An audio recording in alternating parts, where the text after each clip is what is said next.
الصلاة والسلام على سيد العرب والعجم مولانا ومولى الثقلين جد الحسن والحسين المكي المدني القرشي الهاشمي مولانا أبي القاسم محمد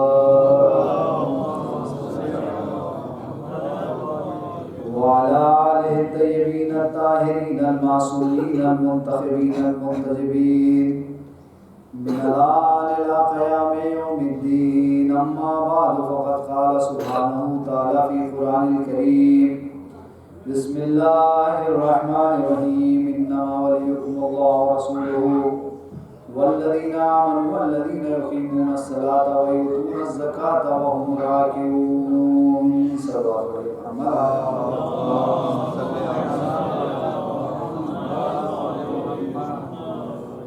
عزیزان گرامی بالقدر حضوران محترم بزرگان ملت ماتم داران سید الشہداء، آپ حضرات کی خدمت اور برکت میں اس عشرہ ماہ محرم کی عشرہ اولا جو مسجد امام بارگاہ مرکز محمد آل محمد میں برپا ہے 1447 ہجری کا، آج اس سلسلے کی دوسری مجلس جس میں ہم نے عنوان سخن جو آئے کریمہ قرار دی ہے وہ آئے ولایت کے نام سے مشہور ہے، جس کو آئے ولایت کہا جاتا ہے، اور اس کے ذیل میں آپ کی خدمت میں کچھ معروضات رکھے جائیں گے. اس آیت کا شان نزول کیا ہے، اس آیت کے اندر جو الفاظ استعمال ہوئے ہیں ان کے معنی کیا ہیں، اس آیت پر کیا اعتراضات جو ہے سامنے سے ہوئے ہیں اور کیا ان کے جوابات دیے گئے ہیں. انشاءاللہ یہ سلسلہ جاری اور ساری رہے گا.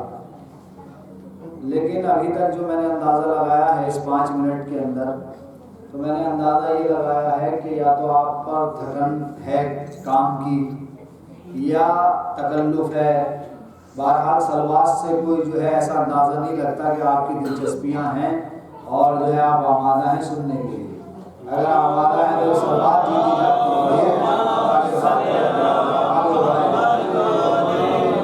زیادہ وقت بھی نہیں ہے، 8:20 تو ماشاءاللہ سے جو ہے ہو ہی گئے ہیں، تو زیادہ طویل جو ہے کیا وہ گفتگو نہیں ہوتی اور ہونی بھی نہیں چاہیے کہ لوگ الکسانے لگیں. اپنی اپنی سب کی جو ہے کیا ہے وہ ہے. دیکھیں کل آپ کی خدمت میں نے جو تمیزی گفتگو کی تھی، تھوڑا سا بات کو جو ہے وہیں سے تھوڑا ترقی کرتا ہوں آج میں. یہ کہ یہ فرش عزا جو بچھا ہے امام حسین علیہ السلام کا فرش، یہ واقعی جو ہے ہمارے لیے نعمت ہے. اب یہ دیکھیے کہ کتنے زمانہ جو ہے کیا ہے گزر گیا اس واقعے میں. 1400 سال گزر گئے 1400 سال. لیکن عزیزو آپ یہ ملاحظہ فرمائیں کہ جب بھی محرم آتا ہے، جیسے ہی محرم قریب آتا ہے، محرم کا چاند فلک پہ نمودار ہوتا ہے، تو مومنین میں جذبہ ہر سال سے زیادہ ہوتا ہے. یعنی جو جذبہ پچھلے سال تھا اس کے مقابلے میں اور زیادہ جو ہے جذبے کے ساتھ جو ہے لوگ جو ہے مجالس میں اور فرش عزا پر آ کر جو ہے کیا وہ شرکت کرتے ہیں. کتنے حادثات، کتنے واقعات، کتنی جنگیں، کتنی لڑائیاں، کتنے ظلم، کتنے جو ہے بچوں کو مارا جانا اس دنیا میں گزرا نہیں گزرا. کتنے واقعات آپ کی نظروں سے گزر گئے، کتنے واقعات آپ کی نگاہوں سے جو ہے کیا ہے وہ ختم ہو گئے، لیکن ان واقعات کی کوئی ایسی یاد نہیں ہے. جیسے جیسے رفتہ رفتہ وقت گزرتا رہا، رفتہ رفتہ ٹائم گزرتا رہا، رفتہ رفتہ وہ غم بھی جو ہے کیا ہے ہلکا پڑتا رہا اور دھیما ہوتا رہا. لیکن یہ امام حسین علیہ السلام کا جو ہے یہ واقعہ کربلا کا یہ ایسا واقعہ ہے کہ 1400 سال گزرنے کے بعد جب بھی نیا محرم آتا ہے، جب بھی محرم ایام آتا ہے، تو ایک عزادار اور مومن کا جوش اور جذبہ اس سے زیادہ ہوتا ہے. یعنی امام حسین علیہ السلام کے غم کی وہ حرارت ہے جو ایک مومن کے دل میں جو ہے کہ وہ زندہ ہے اور تازہ ہے. ٹھیک. لیکن آپ دیکھیں واقعات دیکھیں دنیا کے اور پھر کربلا کے واقعے پر جو ہے کہ آپ نگاہ کریں. دیکھیں توجہ کیجئے گا میرے ان جملوں پر خصوصی طور پر تھوڑی سی ذرا آپ کو زحمت ہے، اگر خشک موضوع لگے گا تو انشاءاللہ جو ہے میں نے آئے ولایت کو چنا ہے تو آپ کو جو ہے تر و تازہ بھی رکھوں گا، لیکن تھوڑا سا جو ہے کہ اپنے مزاج سے ہٹ کے اور سیدھی بات جو ہے کیا کر رہا ہوں، اتنی جان ابھی لگا نہیں رہا میں۔ دیکھیں ذرا توجہ کیجیے گا، یہ جو کربلا کا واقعہ ہے اس کو دو زاویوں سے آپ دیکھیں، بلکہ تین زاویوں سے دیکھیے۔ پہلا زاویہ آپ دیکھیے زمان کے اعتبار سے، زمانے کے اعتبار سے، دوسرا زاویہ ہے اس میں مکان کے اعتبار سے، اور تیسرا زاویہ ہے تعداد کے اعتبار سے۔ تین زاویے میں نے آپ کی خدمت میں رکھے اس پورے واقعے کی، تاکہ ایک نتیجے تک میں آج جو ہے پہنچ جاؤں۔ پہلا زاویہ کیا ہے؟ زمانی، دوسرا ہے مکانی، تیسرا ہے تعداد کے اعتبار سے۔ آپ اس واقعے کربلا کو زمانے کے اعتبار سے دیکھیے، کب شروع ہوا؟ صبح عاشور، ختم کب ہو گیا؟ عصر عاشور۔ کتنا وقت کا زمانہ ہے بتائیے آپ؟ کتنے وقت کا؟ صبح عاشور کو شروع ہوا، عصر عاشور پر ختم ہوئی۔ یہ ہے اس کا زاویہ، کون سا؟ زمانی زاویہ۔ مکانی زاویہ دیکھیے کہاں ہوا یہ واقعہ؟ کربلا میں۔ کربلا کیسی جگہ ہے؟ ایک دشت ہے، جنگل ہے، نہ وہاں آبادی ہے، کچھ بھی نہیں ہے، ایسی جگہ پہ یہ واقعہ ہوا۔ کتنے لوگ تھے اس واقعے میں جو لڑے؟ 72۔ آپ نے ملاحظہ فرمایا میری بات میں کیا پہنچانا چاہتا ہوں آپ تک؟ یعنی اس کو زمانی اعتبار سے دیکھیں، مکانی اعتبار سے دیکھیں، تعداد کے اعتبار سے دیکھیں۔ زمانی اعتبار سے صبح عاشور سے شروع اور عصر عاشور پہ ختم۔ مکانی اعتبار سے ایک ایسا محل، ایسی جگہ ہے جہاں پر نہ کوئی میڈیا ہے، نہ لوگ ہیں، نہ کچھ، جنگل ہے، بیابان ہے، جھاڑیاں ہیں، اور کیا پتھر ہے، ریت ہے، خاک اڑ رہی، کچھ بھی نہیں ہے۔ اور تعداد کے اعتبار سے صرف 72 لوگ ہیں، لیکن اس نوعیت کو اور ان زاویوں کو آپ نے ملاحظہ فرما لیا، اس کے بعد بھی یہ واقعہ ایسا واقعہ ہے جو آج تک زندہ ہے اور تائندہ اور پائندہ ہے، اور آج تک ہی نہیں، انشاءاللہ قیامت تک یہ اسی طرح سے یاد جو ہے باقی رہے گی، اور یہ یاد جو ہے کیا وہ ہم مناتے رہیں گے۔ یہاں تک میں نے بات پہنچا دی، تو اب اگلا سوال جو میں آپ کی خدمت میں رکھتا ہوں۔ اگلا سوال یہ ہے کہ جب یہ واقعے کی نوعیت یہ ہے اور واقعہ اس نوعیت کا ہے، لوگ کتنے سے ہیں، وقت کتنا سا ہے، تعداد کتنی سی ہے، تو پھر یہ واقعہ اتنا تر و تازہ اور اس کی حرارت باقی کیوں ہے؟ اگلا سوال تو یہ ہوگا نا بھائی، جب اتنا ہے، مختصر ہے، تو اس کی جو ہے حرارت باقی کیوں ہے؟ کیوں یہ باقی ہے؟ کیوں یہ ختم نہیں ہو رہا؟ اسی جذبے کے ساتھ مومن آ رہے ہیں، اسی جذبے کے ساتھ حسینی آ رہے ہیں اور ماتم کر رہے ہیں، عزاداری کر رہے ہیں، خرچ کر رہے ہیں، دل کھول کر خرچ کر رہے ہیں، کسی طرح کی کوئی کنجوسی نہیں کر رہے ہیں، حسین کے نام پہ جو ہے کہ اپنے آپ کو جو مٹانے کے لیے تیار ہیں، اور جیسا کہ میں نے کہا ہر مجلس میں لبیک کے نعرے جو ہے کیا وہ لگائے جا رہے ہیں۔ تو یہ جو ہے کیوں یہ ختم نہیں ہو رہا؟ اب یہاں پر میرا اگر جملہ آپ تک میں پہنچا دوں، اور انشاءاللہ پہنچا دوں گا، آپ کی سماعتیں میرے ساتھ ہیں، یہ واقعہ اس لیے ختم نہیں ہو رہا اس لیے کہ یہ اللہ کا نور ہے۔ کہ میں ابھی بات کو جو ہے نا اپنی پوری اس کو جو ہے نا مضبوط کروں گا، اس بات کو، یہ کیا ہے؟ اللہ کا نور ہے۔ جب اللہ کا نور ہے یہ واقعہ اور یہ غم امام حسین علیہ السلام کی یاد، یہ کیا ہے؟ اللہ کا نور ہے۔ اب قرآن مجید کیا کہتا ہے؟ قرآن مجید کہتا ہے کہ اے میرے حبیب، اگر یہ کافر تمہارے نور کو بجھانا چاہیں تو یہ بجھا نہیں سکتے، بلکہ تمہارا نور جو ہے کامل ہوتا چلا جائے گا۔ اگر یہ بات پہنچ گئی تو اب نتیجہ آپ کی خدمت میں رکھ رہا ہوں۔ جب یہ اللہ کا نور ہے اور کافر اور مشرکین اس نور کو بجھا نہیں سکتے، اللہ کہہ رہا ہے یہ نور بڑھتا چلا جائے گا، تو واقعہ کربلا بھی اللہ کا نور ہے۔ اب آپ ملاحظہ فرما لیجئے کہ یہ کس طرح سے بڑھ رہا ہے، آپ بھی دیکھتے چلے آتے ہیں اور پڑھتے چلے جاتے ہیں، ہر سال تعداد کم نہیں ہوتی ہے۔ نہیں، آپ نے توجہ نہیں کی، تعداد بڑھتی چلی جاتی ہے۔ اگر شروع میں لاکھ تھے تو اب نوبت کروڑوں تک پہنچی ہے۔ ارے یہ حسین کی ایسی حرارت دلوں میں ہے جو ٹھنڈی نہیں ہوتی، ہر سال جو ہے کیا اور زیادہ بڑھتی رہتی ہے۔ ایک سلوات پڑھ دیجیے عظمت علی محمد پر۔ ایک زاویہ یاد کرو۔ اچھا، اب مرحلہ جو ہے کیا ہے، دوسری طرف آ گیا۔ کل بھی میں نے اشارہ کیا تھا، تو یہ اللہ کا نور ہے، یہ عزاداری، یہ فرش عزا، یہ مجلس، یہ ماتم جو ہے کیا ہے وہ اللہ کا نور ہے۔ اب یہاں پر جو ہے دیکھیں اس کے بھی مراحل ہیں۔ سب سے پہلے میں ایک چیز عرض کروں، کل میں نے عرض کی تھی کہ فرش عزا کا رزق کیا ہے، اگر کسی کو یاد ہو، ایک تو آنسو اور توفیق، پروردگار عالم سے توفیق مانگنا کہ پروردگار عالم ہمیں مجالس میں شرکت کی جو ہے کیا ہے وہ توفیق دے۔ یہاں پر میں اس بات کو تھوڑا اور بڑھا رہا ہوں، بات یہاں بڑھ رہی ہے کہ ہمیں شکر ادا کرنا چاہیے کہ اللہ نے ہمارے دل میں محبت حسین کو پیدا کیا۔ یہ میرا معمولی جملہ نہیں ہے عزیزو، میں نے آپ کو حدیث پڑھوں گا، میں ابھی اس پر حدیث پڑھوں گا، ایسا نہیں کہ کوئی بات میں آرام سے کہہ کے چلا جاؤں اور اس پہ دلیل نہ دوں۔ کیا ہمیں شکر کرنا چاہیے کہ اللہ نے ہمیں محبت اہل بیت ہمارے جو ہے کیا وہ دلوں میں رکھی، ورنہ یہ بتائیے ہم ہیں اس لائق؟ ہمارے گناہ، ہماری نافرمانیاں، ہمارے جو ہے کیا ہے سارے دن کی کوتاہیاں، یہ پروردگار عالم نے جو محبت حسین، اب جملہ سن لیجئے گا اگر یہ میری بات کو جو ہے پائے تکمیل تک پہنچا دے اور یہاں سے جو ہے کہیں تک ہم پہنچ جائیں۔ محبت امام حسین جو اللہ نے ہمارے دل پر میں جو رکھی ہے، ہمارے اعمال کی وجہ سے نہیں رکھی، بلکہ اس پروردگار عالم کا فضل اور کرم ہے ہمارے اوپر جو اس نے ہمیں اس لائق سمجھا کہ اس محبت کو کہاں رکھ دیا؟ ہمارے دل میں رکھ دیا۔ ہمارے امام حسین علیہ السلام کی محبت ہمارے دل میں ہے، ورنہ ہمارے اعمال تو اس لائق نہیں ہے۔ ہمارے اعمال تو ایسے نہیں ہے کہ محبت اہل بیت جیسی ایک مقدس اور محترم اور مطہر چیز جو ہے کیا وہ ہمارے جو ہے کیا وہ دل میں آ سکے، یہ اس کا کرم ہے۔ ہمیں کیا دیکھیں یہاں سے کیا ہمیں شکر ادا کرنا چاہیے کائے کا اس محبت کا کہ اللہ نے جو یہ محبت رکھی، معبود تیرا لاکھ لاکھ شکر ہے کہ تو نے اہل بیت کی اور امام حسین علیہ السلام کی محبت جو ہے کیا وہ ہمارے جو ہے کیا وہ دل میں رکھ دی، اور اس جو ہے چراغ کو، اس محبت کے نور کو ہمارے دل میں جو ہے کیا کر دیا ہے، روشن کر دیا ہے۔ یہ یہاں پر کیا کرنا چاہیے؟ شکر کرنا چاہیے۔ اب شکر کرنا چاہیے تو شکر کے لیے پروردگار عالم نے قرآن مجید میں کیا کہا؟ اگر شکر کرو گے تو لا ازیدنکم، تو وہ زیادتی کرے گا۔ جب نعمت پہ شکر ہوتا ہے تو کیا ہے؟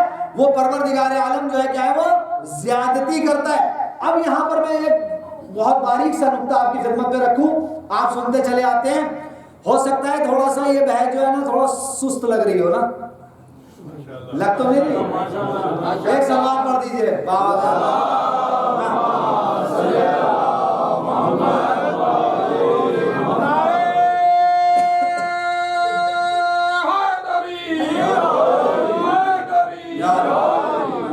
تو دیکھیں یہاں کیا ہے، یہ محبت ہے جو امام حسین ہے، یہ نعمت ہے، اس پہ شکریہ ادا کرنا چاہیے۔ اور پروردگار عالم کیا کہتا ہے کہ شکر کرو گے تو میں زیادتی کروں گا۔ دیکھیں ابھی تک ہم سنتے چلے آئے کہ زیادتی کیا یعنی نعمت میں زیادتی ہوگی، یعنی ہم نعمت کا شکر کریں گے تو نعمت میں زیادتی ہوگی۔ لیکن قرآن کیا کہہ رہا ہے؟ لَأَزِيدَنَّكُمْ، میں تم میں زیادتی کروں گا۔ اگر یہ قرآن کا جملہ جو ہے پہنچ جاتا ہے کیا میں تم میں کم کی ضمیر ہے، یہ جو ہے کیا خطاب کی ضمیر ہے، یعنی میں تم میں زیادتی کروں گا، یعنی تمہارے وجود کو بڑھا دوں گا، تمہاری طاقت کو بڑھا دوں گا، تمہاری ہمت کو بڑھا دوں گا۔ اگر تم شکر کرو گے تو اس محبت کو اور زیادہ تمہارے وجود کے اندر بڑھا دوں گا۔ تو زیادتی کرے گا پروردگار عالم، ہمارے وجود میں طاقت دے گا، ہمت دے گا۔ اچھا امام حسین علیہ السلام کی جو محبت ہمارے دلوں میں، یہ نعمت ہے پروردگار عالم کی طرف سے، اور اس نعمت کا شکریہ ادا کرنا چاہیے۔ اب حدیث معصوم پڑھ رہا ہوں، اراد اللہ بعبدہ خیرا اذا اراد اللہ بعبدہ خیرا۔ حدیث سنیے معصوم کی۔ معصوم فرماتے ہیں کہ جب بھی پروردگار عالم اپنے کسی بندے سے خیر چاہتا ہے، اذا اراد اللہ بعبدہ خیرا یعنی خیر چاہتا ہے، اگلا جملہ سنیے گا، یغزف فی قلبہ حب الحسین، تو اس کے دل میں حسین کی محبت کو رکھ دیتا ہے۔ حدیث کی روشنی میں میں نے آپ کی خدمت میں رکھ دی نا بات، جو بات شروع کی تھی نا کہ محبت حسین جو ہے ہمارے لیے نعمت ہے، اور یہ اللہ نے جو ہمارے دل میں نعمت رکھی ہے اس کا شکر ادا کرنا چاہیے ہمیں، کیونکہ ہمارے اعمال کی وجہ سے نہیں رکھی گئی، یہ اس کا لطف و کرم ہے اللہ کا۔ تو جب اللہ ارادہ کرتا ہے کہ کسی سے خیر کا کسی بندے سے، تو وہ کیا کرتا ہے؟ امام حسین کی محبت کیا کرتا ہے؟ ہمارے اس بندے کے دل میں رکھ دیتا ہے۔ اب ایک حدیث اور جو ہے کیا وہ پڑھ دوں آپ کی خدمت میں۔ ایک حدیث جو ہے کیا یہ بھی ہے کہ پروردگار عالم سے جو ہے کیا وہ دعا کرنی چاہیے، شکر ادا کرنا چاہیے۔ آپ جو ہے رسول فرماتے من رزق، جس کسی کو بھی اللہ نے جو ہے کیا ہے اور رزق دے دیا۔ ابھی میں رزق کے حوالے سے 2-3 جملے کہوں گا کہ رزق دیا، کائے کا رزق دیا؟ حب الائمۃ من اہل بیتی، میرے اہل بیت کے ائمہ میں سے۔ اللہ جس کو یہ رزق دے دے، جس کو یہ رزق دے دے۔ اب یہاں سے ایک جملہ ابھی کہہ دوں میں، رزق کا مفہوم کوہتا نہیں ہے، تنگ نہیں ہے. جملہ اگر میرا یہ پہنچ جائے آپ تک، یہ جو رزق کا لفظ ہم استعمال کرتے ہیں نا، یہ رزق کا مفہوم جو ہے کیا مادیت تک جڑا ہوا نہیں ہے کہ صبح کو کھانا مل جائے، شام کو کھانا مل جائے، دوپہر کو مل جائے، ناشتہ مل جائے، سیب مل جائے، سنترا مل جائے، پھل. یہ رزق یہاں تک محدود نہیں، یہ تو مادی رزق ہے. اس کے علاوہ ایک روحانی رزق بھی ہوتا ہے، اور وہ روحانی رزق کیا ہے؟ یہی روحانی رزق ہے کہ پروردگار عالم. ابھی روحانی رزق کیا ہے؟ ابھی روحانی رزق کی طرف اشارہ کر دوں، چلیے کبھی بعد میں میرے ذہن سے یہ بات نکل جائے. یہ ہے رزق روحانی، مانوی رزق ہے. یہ مانوی رزق ہے، جبھی تو ہم دعاؤں میں پڑھتے ہیں اللہم ارزقنا توفیق الطاعۃ. ہائے ہائے، اگر یہ بات میری پہنچ جاتی ہے آپ تک، کیا ہے روحانی رزق؟ کیا اللہم ارزقنا توفیق الطاعۃ و بعد المعصیہ. پروردگار عالم تو ہمیں رزق دے کائے کا اطاعت کا، فرما برداری کا، اور کائے کا رزق دے تو ہمیں معصیت سے دور رہنے کا رزق دے. تو رزق صرف مادی نہیں ہے، بلکہ رزق جو ہے کیا ہے وہ مانوی ہے. اگر جملے پہنچ گئے تو پائے تکمیل تک پہنچا دو اس جملے کو. آپ بیدار ہیں؟ کیا کہا کہ رزق مانوی بھی ہوتا ہے. ہم دعا کرتے پروردگار عالم ہمیں تو اطاعت کا رزق دے، ہمیں تو معصیت سے دور رہنے کا رزق دے. اور یہ پوری دعا ہے اللہم ارزقنا کے نام سے، پوری دعا ہے. ہمارے جوانوں کو، رؤوسا کو، غربا کو، فلاں مریضوں کو، سب کی دعا یہاں یہ آتی ہے. لیکن اب میں جملہ کہہ رہا ہوں، یہ ہے رزق مانوی. اب اسے ترقی دے کے کہہ دوں، جبھی تو ہم زیارت عاشورہ میں پڑھتے ہیں اللہم ارزقنا شفاعت الحسین. یہ کیا ہے؟ یہ ہے رزق.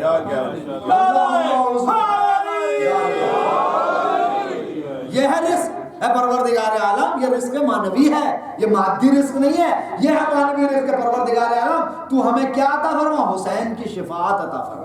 تو یہ حسین کی شفاعت کیا ہے؟ مادی رزق میں نہیں آتی، بلکہ کائے کے اندر آتی ہے، یہ مانوی رزق ہے. اس مانوی رزق کی ہمیں دعا کرنی چاہیے، اور اس مانوی رزق کو ہمیں جو ہے کیا ہے اللہ سے جو ہے کیا وہ مانگتے رہنا چاہیے، اور ہم مانگتے ہیں. تو عزیزو کیا ہے یہ جو نعمت ہے پروردگار عالم کی نعمت ہے. پروردگار عالم نے ہمارے دل میں محبت حسین کو جو ہے کیا وہ رکھا ہے. تو کیا کہا اللہ جس سے خیر کا ارادہ کرتا ہے، جس بندے سے کیا کرتا ہے، اس کے دل میں محبت حسین کو رکھ دیتا ہے. دوسری حدیث کیا پڑھ رہا تھا میں؟ دوسری حدیث یہ تھی کہ اللہ جو ہے کیا ہے جس کو یہ رزق عطا کر دے. رسول کہتے کیا کہ میرے اہل بیت میں سے میرے ائمہ جو ہیں، میرے اہل بیت میں جو ہیں، اگر ان کی محبت کو وہ کسی کے دل میں رکھ دے تو قد اصاب اللہ فی الدنیا والآخرہ. تو یہ ایسا شخص، جملہ سنیے گا حدیث کا، ایسا شخص دنیا اور آخرت کی مصیبتوں سے نہیں گھبرانا چاہیے. کیا کہا؟ ایسا شخص دنیا اور آخرت کی مصیبتوں سے نہیں اسے گھبرانا چاہیے. وہ بری ہے، وہ جو ہے کیا ہے امان میں دنیا. ایک سلوات پڑھ دیجیے محمد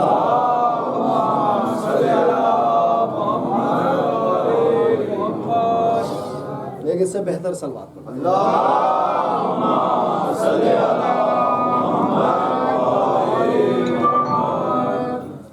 دیکھیں. تو کیا کہا کہ اسے جو ہے کیا دنیا اور آخرت میں. اب حدیث ختم نہیں ہوئی، اب میں رسول کی حدیث کا اگلا جملہ پڑھنے جا رہا ہوں. توجہ کیجئے گا، متوجہ رہیے گا. آپ کیا ہے کہ اسے دنیا اور آخرت کی اگر کسی کو اہل بیت کی محبت مل گئی، رسول فرما رہے ہیں میرے اہل بیت میں سے، تو اسے دنیا اور آخرت کی کوئی پرواہ نہیں کرنی چاہیے. اور جو ہے کیا ہے اسے کبھی بھی یہ شک نہیں کرنا چاہیے کہ وہ جنت میں جائے گا یا نہیں جائے گا. اب رسول کیا کہتے ہیں انہو فی الجنہ، وہ جنت ہی میں ہے. بھائی دیکھیں میں اس جملے کو جو ہے کیا ہے آپ سے قدر چاہوں گا، یہ رسول کی حدیث ہے، لیکن اب جو میں جملہ کہنے جا رہا ہوں آپ کی سماعتوں تک پہنچائے. کیا کہا کہ وہ جنت ہی میں ہے.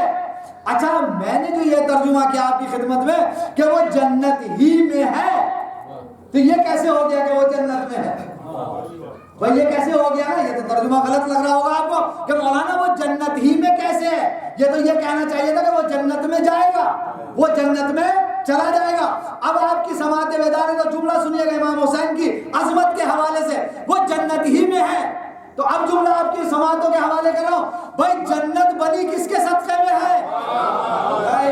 توجہ کریں، توجہ ذرا سی توجہ کریں. بھائی جنت بنی کس کے صدقے میں ہے؟ جنت بنی ہے حسین کے صدقے میں. اور جنت جو روشن ہے وہ حسین کے نور سے روشن ہے. جب حسین کے نور سے جنت روشن ہے اور جنت حسین کے صدقے میں بنی ہے تو ایک مومن کے دل میں تو حسین ہے. صلوات بھیج دیجیے محمد آل محمد.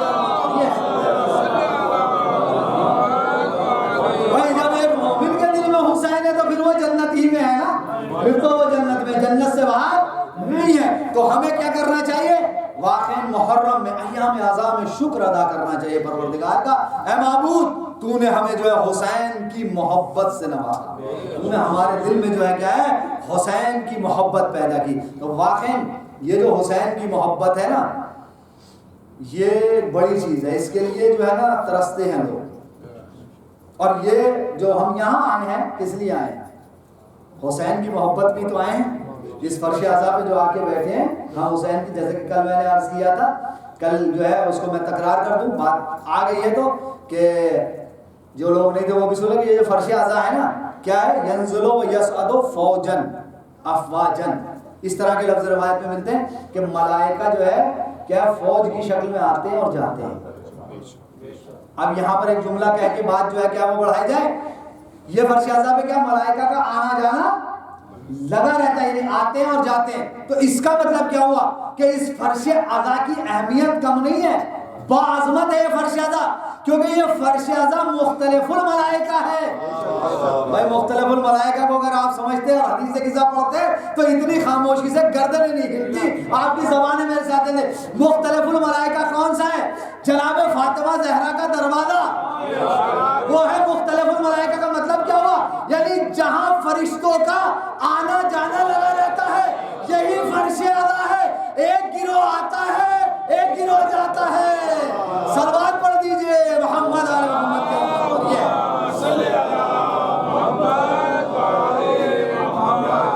تو یہ فرش اعضاء کیا ہے؟ مختلف الملائکہ، یعنی ملائکہ کے آنے کی جو ہے کیا ہے یہ جگہ ہے۔ تو اس کے بارے میں نے کل بھی عرض کیا، لیکن بات کو جو ہے کیا پھر آگے بڑھا جائے تو پہلا کام ہمارا کیا ہے؟ پہلا کام ہمارا شکریہ ادا کرنا ہے، شکر کرنا ہے پروردگار سے کہ اس نے ہمیں جو ہے کہ محب حسین بنایا، زائر حسین بنایا، امام حسین علیہ السلام کا جو ہے کیا ہے وہ زائر بنا دیا۔ زائر مطلب یہاں آئے ہیں تو زیارت ہی کے لیے آئے ہیں، کیوں؟ اس لیے کہ جو جتنی چیزیں ہیں وہ سب یہ زیارت گاہیں ہیں، یہ کیا ہیں؟ منسوب ہیں۔ اب اس کو بھی جو ہے آپ کہیں گے کہ اسے کیسے نبھائیں گے قبلہ، اس کو بھی نبھا دوں، یہ جتنی چیزیں ہیں نا سب منسوب ہیں۔ علامہ طباطبائی جو ہے نا جو صاحب تفسیر المیزان ہے، ذرا سا دو تین جملے سنیے، یعنی یہ جتنی چیزیں کیا ہے یہ سب حسین۔ ان کا زمانے کا واقعہ ملتا ہے کہ ایران میں جو ہے کہ مجلس ہوتی تھی ایک گھر میں مجلس ہوتی تھی، جب مجلس ہوتی تھی نا تو وہ بھی اس میں جاتے تھے، لیکن ایک سال جب وہ گئے تو انہوں نے دیکھا جو ہے کہ جو میزبان تھا اس کا گھر بہت بڑا ہو گیا، اس کا گھر کافی بڑا ہے۔ وہ ان کے گھر میں پہنچے تو انہوں نے دیکھا یہ کیا ہے، پھر انہوں نے صاحب جو کھانا تھا اسے بلایا، اس سے کہا کہ یہ بتاؤ کہ تمہارے گھر میں مجلسیں کتنے سال سے ہو رہی ہیں؟ تو اس نے کیا کہا کہ 40 سال سے۔ کتنے سال سے؟ 40 سال سے مجلسیں ہو رہی ہیں، ٹھیک ہے۔ کہا جہاں تمہارا پہلا والا گھر تھا جگہ تھی وہ کہاں ہے؟ اور وہ اتنا بڑا اس نے گھر کر لیا اپنا، تو آگا وہ جگہ وہ ہے۔ تو اب آگا بروجردی کہتے ہیں کہ میں مجلس وہیں بیٹھ کے سنوں گا۔ توجہ نہیں کیا آپ نے، کیا کہا میں مجلس وہیں بیٹھ کے سنوں گا، اس لیے کہ وہ جگہ 40 سال سے امام حسین علیہ السلام کی مجلس سے جو کیا تھی منسوب تھی۔ تو عزیزو یہ جو جگہ ہے یہ امام کی جو ہے کیا ہے وہ مجلس سے منسوب ہے، تو اس جگہ کو جو ہے کیا ہے کم مت سمجھے۔ اب جملے کو ترقی دے کے کہہ رہا ہوں، آگے بروجردی کیا کہتے ہیں کہ یہ جو بینر امام بارگاہوں میں لگے ہوتے ہیں نا ان کو بھی معمولی مت سمجھے گا، یہ بینر روز قیامت ہماری شفاعت کرائیں گے۔ اب عزیزو جملہ ترقی دے کے کہہ رہا ہوں کہ جو چیز حسین سے منسوب ہو کر ہماری شفاعت کرا سکتی ہے تو خود حسین ہماری شفاعت کیوں نہیں کرا سکتے؟ صلوات پڑھ دے محمد آل محمد کی امت۔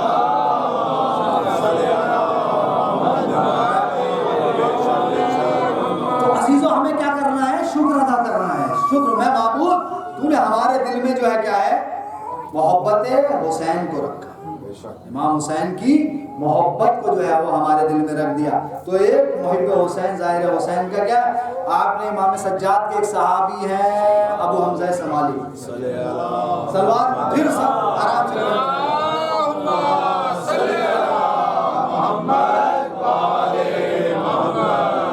بھائی اس سے باواز میں بلند سلوات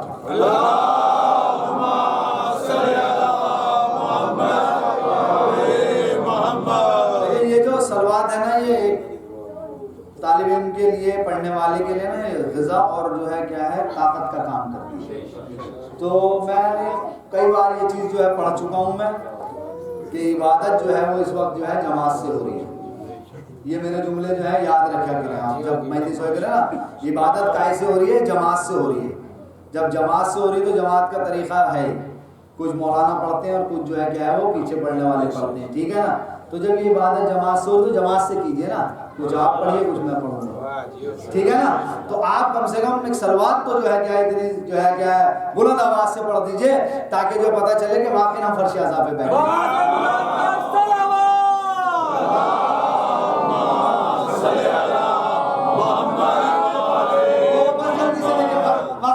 تیزی سے جاتے ہیں, باتیں مطالب جو ہے کیا وہ رہ جاتے ہیں. تو کیا ہے کہ آقا کے جو امام چوتھے امام کے ایک صحابی کیا ابو حمزہ سمالی, ابو حمزہ سمالی جو ہے کیا بیان کرتے ہیں, کامل الزیارات میں ہے یہ روایت, وہ بیان کرتے ہیں کہ ایک ظالم بادشاہ کا جو ہے حکومت کا دور تھا اور جو ہے کیا ہے یہ امام حسین علیہ السلام کی زیارت پہ جا رہا ہے. تو یہ کہتے ہیں کہ میں رات میں جو ہے کیا ہے مطلب حالات اچھے نہیں تھے, لوگوں کو زیارت پہ جانے نہیں دیا جاتا تھا.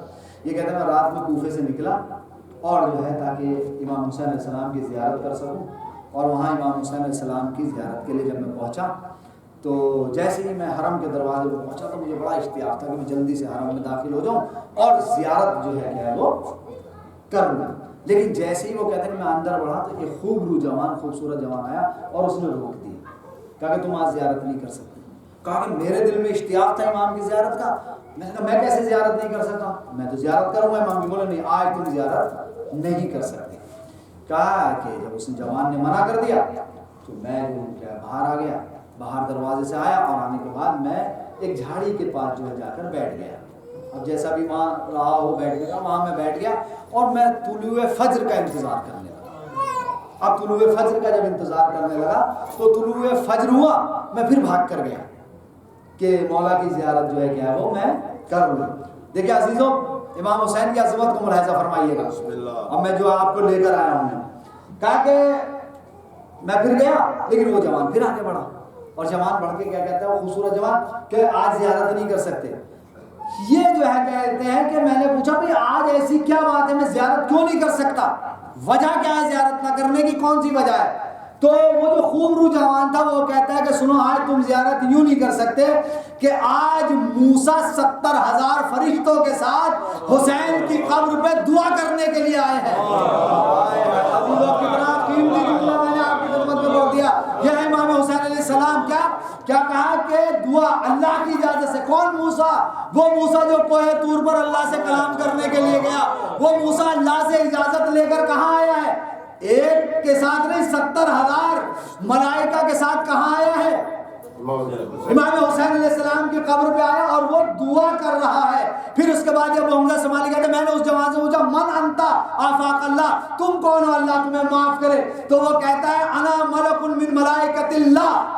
اب یہ جوان خوبرو جوان سے پوچھا, انہوں نے کہا بھائی تم کون ہو جو تم اتنی پہرے داری جو ہے کیا کر رہے ہو اور مجھے جانے نہیں دیتے, چلو تمہاری بات یہ تو ہو گئے. کہا کہ من انتا, تم کون ہو؟ اس نے کیا کہا انا ملک من ملائکۃ اللہ, میں اللہ کے فرشتوں میں سے ایک فرشتہ ہوں. احرس قبر الحسین, میں حسین کی قبر کا چوکیدار ہوں. عزیزوں دیکھیں یہ ہے وہ جگہ جہاں فرشتے چوکیداری کرتے ہیں, جہاں فرشتے نگہبانی کرتے ہیں. یعنی کیا, میں حسین کی قبر کا حارس کہتے ہیں عربی میں چوکیدار کو, گارڈ کو, میں گارڈ ہوں. اب ذرا جملہ سنیے گا, اس کے بعد وہ کیا کہتا ہے, اس کے بعد جو ہے کیا وہ ملک کہتا ہے کہ میں اس قبر حسین کا کیا ہوں, چوکیدار ہوں. وَأَسْتَغْفِرُ اللَّهَ, اور میں استغفار کرتا ہوں. کس کے لیے استغفار کرتا ہوں؟ بِزَائِرِ الحسین. کیا کہ میں اس قبر کا نگہبان ہوں اور میں حسین کے جو بھی زائر ہیں ان کے لیے استغفار کرتا ہوں. تو کیا اب بھی آپ کی سمجھ میں نتیجہ نہیں آیا؟ ارے آپ کی اور ہماری اور یہ جو عظمت اور یہ منزلت کس وجہ سے ہے؟ اس لیے کہ ہم حسین کے چاہنے والے ہیں. اللہ نے ہمارے دل میں حسین کی محبت کو رکھا. ارے اسی محبت کے صدقے میں تو اللہ کے فرشتے استغفار کرتے ہیں. یہ کس کا عطیہ ہے؟ یہ حسین کا عطیہ ہے نا.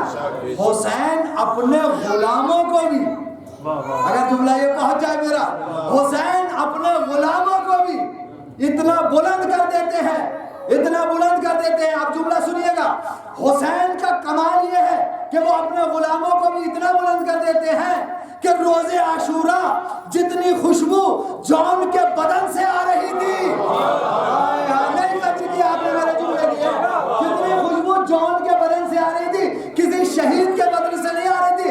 ارے جو بھی حسین کی بارگاہ میں آ گیا، چاہے وہ صبح عاشور تک کیسا ہو، لیکن جب جانے لگا تو حسین نے کہا انت حر فی الدنیا والآخرہ.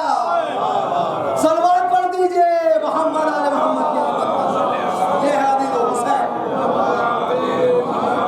حسین کی محبت، حسین کی جو دل میں محبت ہے، یہ کس لیے ہے؟ اس کا شکریہ ادا کیجیے، اس کا شکر کرنا ہے. اور دوسری چیز کیا ہے جو ہمیں ملی ہے؟ مجلس. یہ مجلس جو ہے اسے آپ معمولی نہیں سمجھیے گا. یہ مجلس جو ہم کرنے آ رہے ہیں، یہ حسین کی اس نعمت پہ بھی شکر ادا کیجیے. اس لیے دیکھیے یہ مجلس حسین ہے.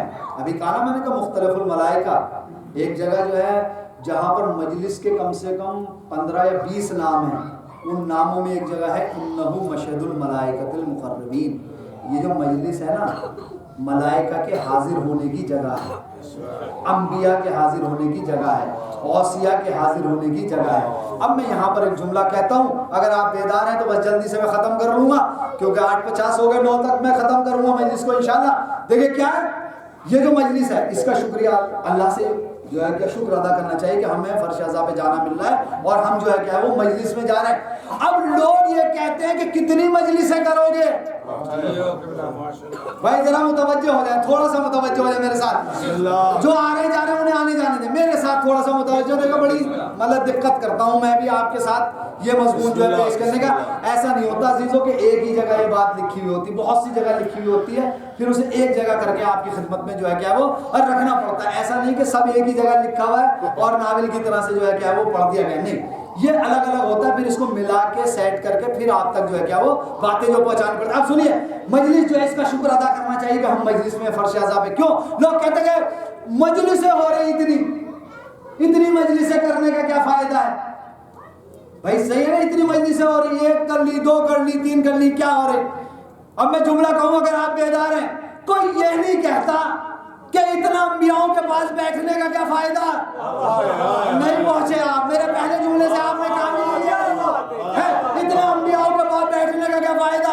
اوصیاؤں کے پاس بیٹھنے کا کیا فائدہ؟ فرشتوں کے پاس بیٹھنے، کوئی یہ کہتا ہی نہیں. بھائی عزیزوں یہ جو مجلسیں ہم کر رہے ہیں تو آپ کیا سمجھ رہے ہو کہ ہم اس فرش پہ جا رہے ہیں، اس قالین پہ جا رہے ہیں؟ نہیں، ہم وہاں جا کر انبیاء کے پاس بیٹھ رہے ہیں، اولیاء کے پاس بیٹھ رہے ہیں، وصیوں کے پاس بیٹھ رہے ہیں، فرشتگان خدا کے پاس بیٹھ رہے ہیں. اب اگر کوئی ایک عام انسان کسی عام جو ہے منسٹر کے پاس 2 منٹ بیٹھ جاتا ہے، نہیں متوجہ نہیں ہے آپ میرے ساتھ، اگر کسی منسٹر کے ساتھ 2 منٹ بیٹھ جاتا ہے نا تو بڑے فخر سے کہتا ہے کہ میں وزیر اعظم کے ساتھ بیٹھا تھا، وزیر داخلہ کے ساتھ بیٹھا تھا، فلاں وزیر کے ساتھ بیٹھا تھا. ارے فرش اعضاء پہ آ کے تو دیکھو، ہم 1 گھنٹہ فرشتوں کے ساتھ بیٹھ رہے ہیں، انبیاء کے ساتھ بیٹھ رہے ہیں، اولیاء کے ساتھ بیٹھ رہے ہیں، رسول کے ساتھ بیٹھ رہے ہیں، شہزادی فاطمہ زہرا کے ساتھ بیٹھ رہے ہیں. صلوات پڑھ دیجئے محمد آل محمد.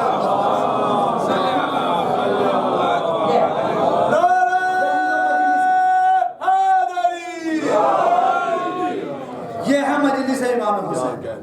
اس کی توفیق، اس کا شکریہ ہمیں ادا کرنا چاہیے کہ ہم فرش اعضاء پہ آئیں، فرش اعضاء پہ بیٹھیں، باہر سے ہو کے نہ چلے جائیں، لنگر کر کے نہ چلے جائیں، فرش پہ آنا، اس کا ثواب لینا. کیوں؟ یہاں تو ملائکہ بیٹھے ہیں، یہاں تو انبیاء بیٹھے ہیں، یہاں تو شہزادی بیٹھی ہیں، ان کے پاس آپ جو ہے کیا وہ بیٹھ رہے ہیں. اور جب ان کے ساتھ جو ہے ہم بیٹھ رہے ہیں، مثلا ملائکہ کے ساتھ ہم شیئر کر رہے ہیں اس فرش اعضاء کو، کر رہے ہیں نہیں کر رہے؟ ٹھیک ہے. اب جملہ جو ہے ترقی دے دوں اس جملے کو یہیں سے، اگر آپ کی سماعتوں پہ تھکان نہیں آئی ہو تو سنیے. جب ہم فرشتوں کے ساتھ اسے شیئر کر رہے ہیں، فرشتے آ رہے ہیں، ٹھیک ہے، تو یہاں میں کہتا ہوں کہ جو فرش اعضاء پر آتا ہے مومن، اسے پھر کسی فرشتے سے ڈرنا نہیں چاہیے. وہ بات یہ ہے اگر پہنچ جاتی میری بات اور زیادہ اچھے طریقے سے میں پہنچا دیتا، کوشش کروں گا پہنچانے کی۔ فرش اعلیٰ پر بیٹھے کس کے ساتھ؟ فرشتوں کے ساتھ شیئر کریں۔ تو ہمیں فرشتوں سے ڈرنا نہیں چاہیے۔ ابھی میں ایک مثال دے دوں، مثال کے طور پر ہمارے بھائی شامان ہیں اور ان کے برابر میں یہ بیٹھے ہیں، آپ دونوں ایک ہی روم میں رہتے ہو نا، رہتے ہو نا۔ اب جب ایک روم میں آپ دونوں رہتے ہو تو آپ کو ایک دوسرے سے ڈر نہیں ہوگا۔ بات تو پہنچ گئی میری، شاید پیچھے والوں کو نہیں پہنچی ابھی پیچھے والے نہیں متوجہ، سنیے بھائی، انہیں ایک دوسرے سے ڈر نہیں ہوگا، چاہے یہ رات میں ملے، چاہے دن میں ملے، چاہے دوپہر میں ملے، چاہے تنہائی میں ملے، کہیں بھی ملے، یہ ڈریں گے نہیں۔ کیوں نہیں ڈریں گے؟ اس لیے کہ یہ ہے روم میٹ۔ اور جب ایک ہی کمرے کے رہنے والے ہیں تو یہ آپس میں ملنے میں ڈریں گے نہیں۔ تو یہی تو میں کہنا چاہ رہا ہوں کہ ہمیں نہ ملک الموت سے ڈرنا ہے، نہ منکر و نکیر سے ڈرنا ہے، نہ مبشر و بشیر سے ڈرنا، یعنی کسی فرشتے سے نہیں ڈرنا ہے، بلکہ اگر موت کا فرشتہ آئے تو یہ کہہ کے آگے بڑھ جاؤ، بھائی تم اور ہم تو فرش عذاب پہ ملتے تھے۔ اگر منکر و نکیر سوال کر لیں تو ان کے جواب سے گھبراؤ نہیں، کسی بھی جواب سے نہیں گھبرانا، کہنا بھائی تم سے ڈرنا کیسا، تم اور ہم تو ہمیشہ مجلس حسین میں ملتے تھے۔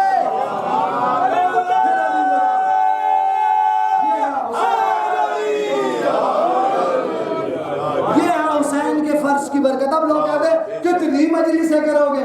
بھائی کتنی مجلسیں نہیں ہے بھائی، جتنا وقت ہم رسول کے ساتھ گزار دیں، جتنا وقت ہم انبیاء کے ساتھ، اوصیاء کے ساتھ جو ہے کہ وہ گزار دیں۔ تو محرم آیا، ایام اعضا آیا، اور عزیزوں جو ہے فرش اعضا بچھا، اس پہ ہم آئے، اللہ نے ہمارے دل میں محبت امام حسین کو رکھا، تو ہمیں اس نعمت کا شکریہ ادا کرنا چاہیے اور شکر ہونا چاہیے۔ جب یہاں آئے ہیں تو یہ مت سوچئے گا یہاں کے، میں نے کل ایک جملہ بھی کہا تھا آپ کی خدمت میں کہ چھوٹی بڑی مجلس نہیں ہوتی کوئی، یہ نہیں کہ وہ بڑی جگہ پہ مجلس ہو رہی تو وہ بڑی مجلس ہے۔ کل میں نے آپ کی خدمت میں واقعہ بھی سنا دیا۔ تو عزیزوں جب یہاں آئے ہیں تو فرش اعضا پہ آئیے، فرش اعضا پہ آ کے بیٹھیے، اور جو ہے اس کا ثواب ہے، انبیاء کے ساتھ بیٹھیے، رسول کے ساتھ بیٹھیے۔ دیکھیے عزیزوں، پہلی تاریخ جو ہے کیا ہے وہ گزر گئی آج جو ہے محرم الحرام کی۔ میں چاہ رہا تھا کہ دو چار جملے جو ہے کیا ہے وہ جناب مسلم کے حوالے سے، اگر آپ جو اجازت دیں تو میں 2-3 منٹ میں جناب مسلم کو تھوڑا سا ایک خاصہ جو آپ کی خدمت میں رکھ دوں، لیکن صلوات آپ پڑھ کے بتائیں گے کہ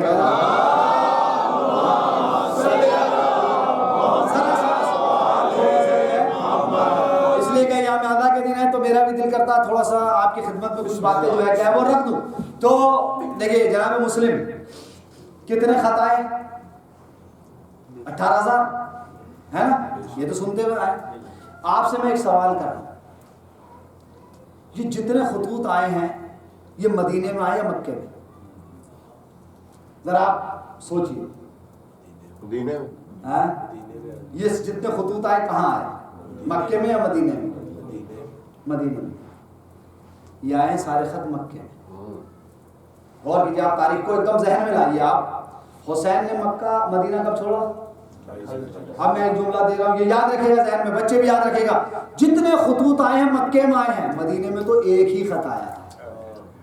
آیا تھا نہیں آیا تھا؟ وہ کس کا تھا؟ یزید کا، جس نے بیعت طلب کی تھی۔ اسی خط پہ حسین نے کیا کیا تھا؟ مدینہ چھوڑ دیا۔ اب کہاں آ گئے حسین؟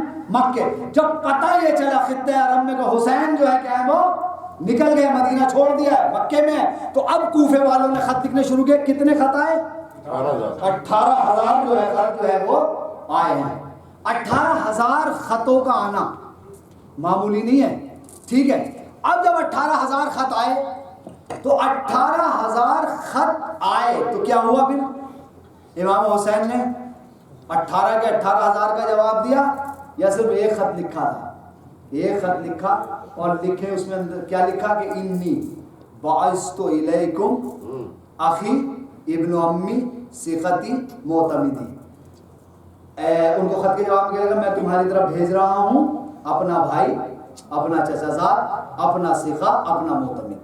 یہ جملے آپ کے سنے میں، یہاں سے تھوڑا سا مجھے کام لینا اور بات کو ختم کرنا۔ کیا کہا جناب مسلم کو بھیجتے ہوئے؟ میں اپنا بھائی بھیج رہا ہوں، اپنا معتمد بھیج رہا ہوں، اپنا سکھا بھیج رہا ہوں، اپنے چچا زاد کو بھیج رہا ہوں.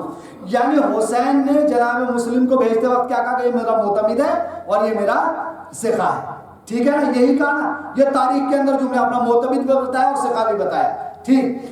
اب مسلم ہے حسین کے معتمد، مسلم ہے حسین کے سکھا، یعنی حسین جن پر بھروسہ کرتے ہیں اس ذات کا نام ہے مسلم. مسلم کس ذات کا نام ہے؟ جس پر حسین کو بھروسہ، جس کو حسین پر جو ہے کہ حسین کو جس پر سکھا، وہ کیا ہے؟ مسلم ہے. اب یہاں سے سنی ایک روایت اور پھر نتیجہ. آپ نتیجے پہ ضرور جو ہے کیا ہے بولیں گے اور آپ جو ہے کیا اس طرح متوجہ ہوں گے. دیکھیں حسین نے کیا کہا کہ مسلم میرا معتمد ہے، میرا سکھا ہے. ایک روایت آپ کی خدمت میں پیش کر رہا ہوں.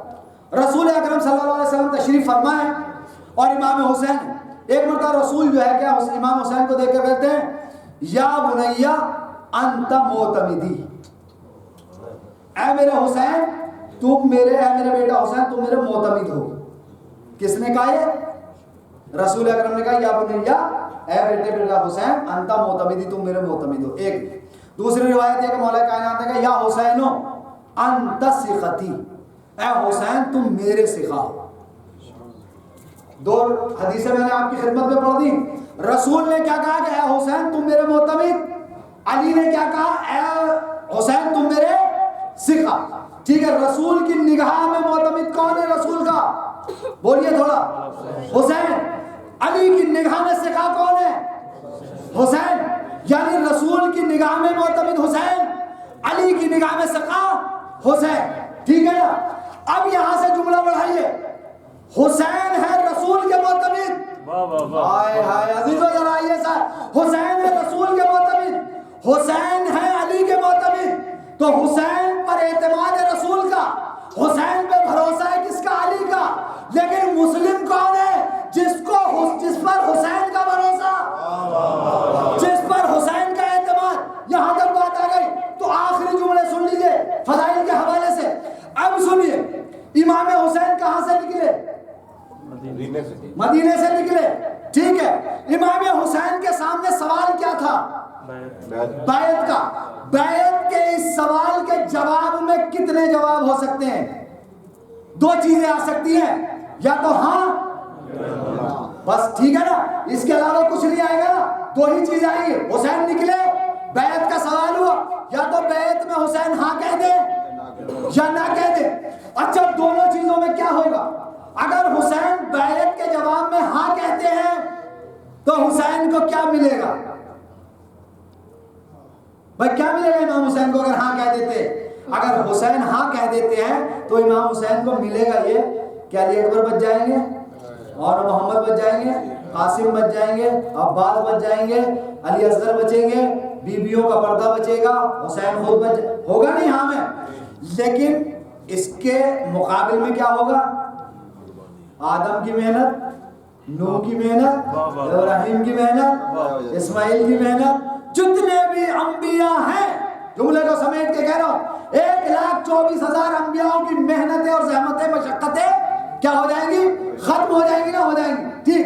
اب حسین نے کہا نہیں، تو نہیں میں کیا ملا؟ نہیں میں یہ ہوگا کہ حسین بیعت کے جواب میں نہیں کہیں گے تو علی اکبر کی قربانی، قاسم کی قربانی اور محمد کی قربانی، زینب کی چادر، یہ سب جو ہے کیا حسین کو دینا پڑے گا. لیکن ملے گا کیا؟ ملے گا یہ آدم کا علم بھی بچے گا، نوح کا تقویٰ بچے گا، ابراہیم کی خلت بچے گی، موسیٰ کی ہیبت بچے گی، محمد کا جمال بچے گا. یہ ساری چیزیں بچے گی نہیں بچے گی. یعنی مطلب کیا ہوا؟ 1,24,000 انبیاء کی رحمتیں، زحمتیں، مشقتیں ساری بچ جائیں گی. اب جملوں کو سمیٹ کے کہہ رہا ہوں، جناب مسلم کو ذہن میں رکھیے گا. یعنی جب یزید نے بیعت کا سوال کیا ہے تو اب حسین کے سامنے دو چیزیں ہیں، یا تو حسین نہیں کہہ دے یا حسین ہاں کہہ دے. نہیں کی صورت میں کیا ہوگا؟ ہاں کی صورت میں کیا ہوگا؟ تو عزیزو جب یہ سوال اٹھا تو ایک مرتبہ سارے انبیاءوں کی نگاہیں کس کی طرف اٹھ گئی؟ حسین کی طرف اٹھ گئی. یعنی اب جملے پھر بدل رہا ہوں. ارے آدم کا اعتماد اس وقت کس پہ ہے؟ نوح کا اعتماد کس پہ ہے؟ ابراہیم کا اعتماد کس پہ ہے؟ اور اسماعیل کا اعتماد کس پہ؟ موسیٰ کا اعتماد، عیسیٰ کا اعتماد کس کے اوپر ٹکا ہوا ہے؟ حسین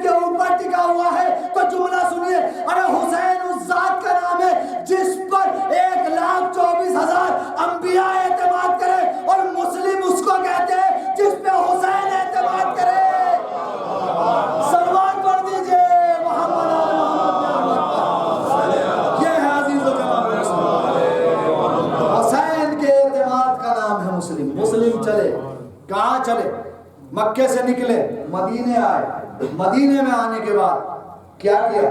روضہ رسول پہ گئے، مزارات مقدسہ پہ گئے، وہاں سے نکلے، نکلنے کے بعد کہاں پہنچے؟ کوفے پہنچے نا۔ مقدمہ کرب و بلا ہے نا مسلم، دیباچہ کرب و بلا ہے نا مسلم۔ کربلا کے واقعے کی پہلے شہید ہیں جناب مسلم، ہے نہیں جناب مسلم، پہلے شہید ہیں جناب مسلم۔ نکلے کہاں نکلے؟ کوفے، کوفے پہنچ گئے، بیعتیں ہوئیں، بیعتیں کی لوگوں نے، لیکن عزیزو بیعتیں ٹوٹی، توڑا لوگوں نے، کتنی بیعتیں، سب بیعتیں ٹوٹ گئی، حتیٰ کہ کیا ہے نماز مغرب ادا ہوئی، کتنے لوگ ہیں مسلم کے ساتھ؟ بہت لوگ۔ عشاء ہوئی تو اب کوئی بھی نہیں ہے، مسلم یک و تنہا ہے۔ مسجد سے نکلے، کوفے کے راستے ہر طرح سے بند ہیں، بندشیں ہیں، جناب مسلم ہیں، کوفے کی گلیوں میں گھوم رہے ہیں۔ کوفے کے حالات اچھے نہیں ہیں، کوفے کے حالات خراب ہیں۔ اب جناب مسلم کبھی اس گلی میں جا رہے ہیں، کبھی اس کوچے میں جا رہے ہیں، وہ اس کوچے میں جا رہے ہیں۔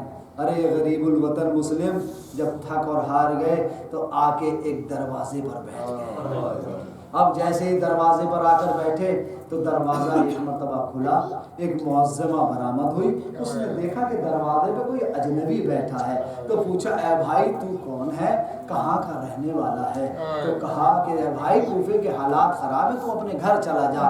بس جناب مسلم نے اپنی جھکی ہوئی گردن کو اٹھایا اور ایک جملہ یہ کہا، اے معظمہ جس کا کوئی گھر نہ ہو تو کہاں چلا؟ یہ جناب مسلم کا جو جملہ تھا اس ضعیفہ کے جو ہے اس مومنہ کے دل کو چیرتا چلا گیا۔ کہا اے بھائی تو کہاں کا رہنے والا ہے؟ کہا میں مدینے کا رہنے والا ہوں۔ کہا تو اس کس قبیلے سے، کس خاندان سے؟ الغرض اس نے کہا، جناب مسلم نے کہا کہ میں غریب الوطن مسلم ہوں۔ ابھی تو جیسے